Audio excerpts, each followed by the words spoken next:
Namaskar, I am Dr. Manaan Gandhi from Dr. Gandhi's Ayurveda, and today we are going to talk about low hemoglobin, also known as anemia.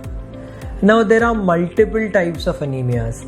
There is iron deficiency anemia, where the iron levels in the body are so low that they are not actually able to form hemoglobin.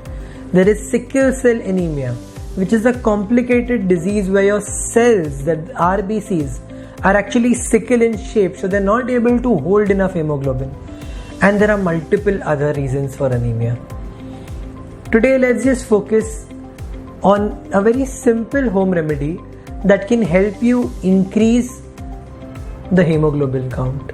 Because anemia is something that is very common to India.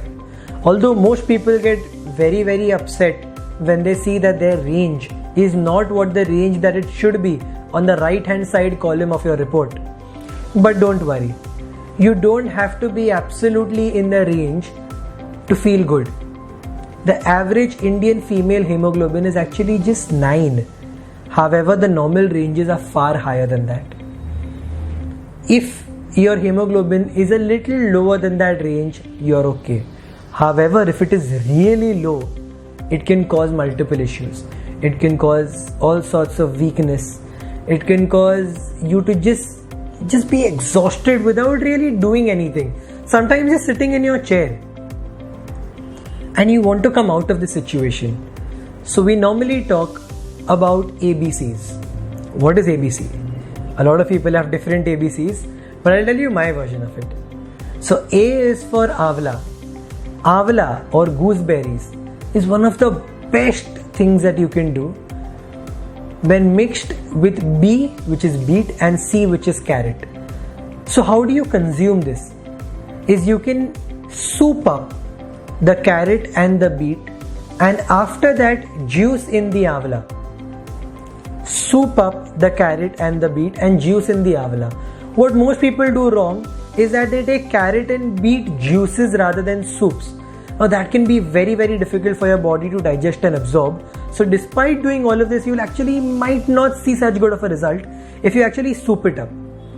Amla should not be souped. Amla should be juiced up because it's a fruit and you normally juice a fruit. We don't soup a fruit. So soup a vegetable and juice a fruit. You could start doing that. There are a few other things. Now there are some medicines like spirulina that also help with increasing the hemoglobin count. There are many other medicines that do that. But let's say you're iron deficient. In that case, palak will really help. Other iron-rich foods will really help. Iron tablets for a lot of patients don't suit them. Why? Is because iron causes gastritis. So when you have iron tablets or when you take something that is very rich in iron in terms of a supplement, that can actually lead to a lot of stomach being upset, constipation, gas, burning, acidity, and multiple other things. So there are ways where we can actually supply iron to the body through Ayurvedic medicines that do not cause so much gastritis, but also through certain dietary changes and certain home remedies that I have mentioned.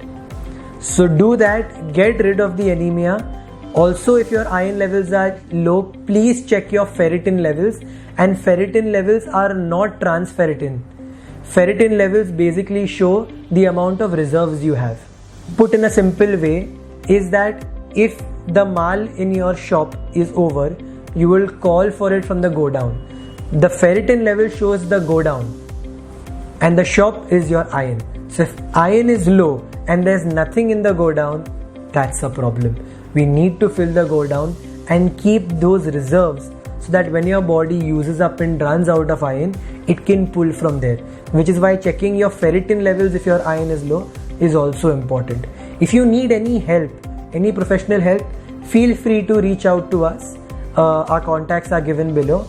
You can also like, share, subscribe if you want to see further videos.